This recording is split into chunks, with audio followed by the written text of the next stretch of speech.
किसानों की बात करते हैं। किसानों को प्रमोट करने के लिए आपका क्या स्पेशल फ्यूचर का प्लान है आपके पास? जो फर्टिलाइज़र एसोसिएशन ऑफ इंडिया जो हमारा एसोसिएशन है, उसके माध्यम से हम किसानों के लिए भी हर एक क्षेत्र में इस साल पहली बार स्टार्ट करेंगे नॉर्थ इंडिया से, नॉर्थ और साउथ इंडिया से।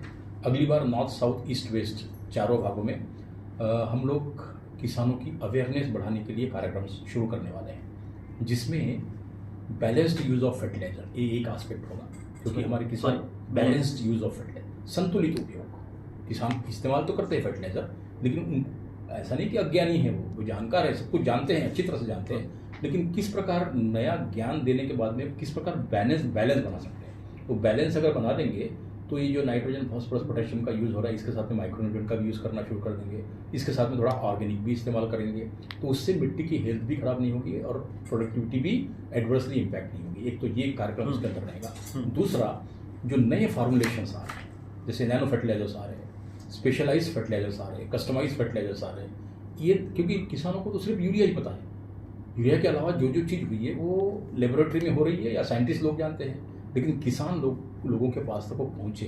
अलग अलग एजेंसियां काम कर रही है, ऐसा नहीं कि एफएआई अकेली कर रही है, लेकिन फिर भी एक्सक्लूसिवली इसी विषय को लेकर के किसान के पास जाएं, कृषि विज्ञान केंद्रों के माध्यम से, आईसीआर के इंस्टीट्यूट्स के माध्यम से, स्टेट एग्रीकल्चर यूनिवर्सिटीज़ के माध्यम से, तो उनको बैलेंस यूज ऑफ फर्टिलाइजर। उसके बाद में ये दूसरा जो मैंने बताया कि न्यू फार्मुलेशन जो आएंगे, न्यू फार्मुलेशन के बारे में उनको जानकारी दें। तीसरा, किसानों का ये टेंडेंसी यही होती है कि मोस्टली यूरिया, फास्फोरस, पोटेशियम इतना इस्तेमाल करें।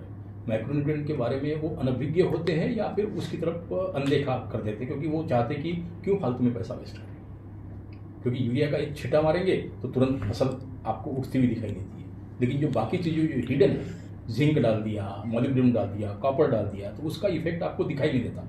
उसका इफेक्ट क्वालिटी के इसमें होता है कि उसके फूड ग्रेन के अंदर जो फूड आया उसकी क्वालिटी में उसका इम्पैक्ट आता है, वो दिखाई नहीं देता। इसलिए किसान चाहते हैं कि वो न करें, तो किसानों को ये भी अवेयरनेस लानी पड़ेगी कि उसका इस्तेमाल करें, क्या सर? माइक्रो न्यूट्रिएंट्स का भी इस्तेमाल करें, जिससे कम से कम फूड की क्वालिटी भी इम्पोर्टेंट ना। 8 टन गेहूँ पैदा कर लिया, लेकिन उस गेहूँ में अगर प्रोटीन नहीं है डिजायर्ड मात्रा में, तो किस काम का है कि नहीं। और आपने सब्जियाँ उगा ली, सब्जियों में जो विटामिन चाहिए, जो मिनरल चाहिए, जो नहीं है, उसका क्या फ़ायदा। चौथा इम्पोर्टेंट बात यह है कि फर्टिलाइजर्स के अलावा किस प्रकार हम कुछ क्षेत्र को ऑर्गेनिक में और कुछ क्षेत्र को नेचुरल फार्मिंग में ला सकते हैं। इसके लिए भी फर्टिलाइजर इंडस्ट्रीज भी और एफएआई भी इसको लेकर के सीरियस है। तो ये सारी बातें इन सब मीटिंगों के माध्यम से किसानों को हम बताने की कोशिश करते हैं और करेंगे।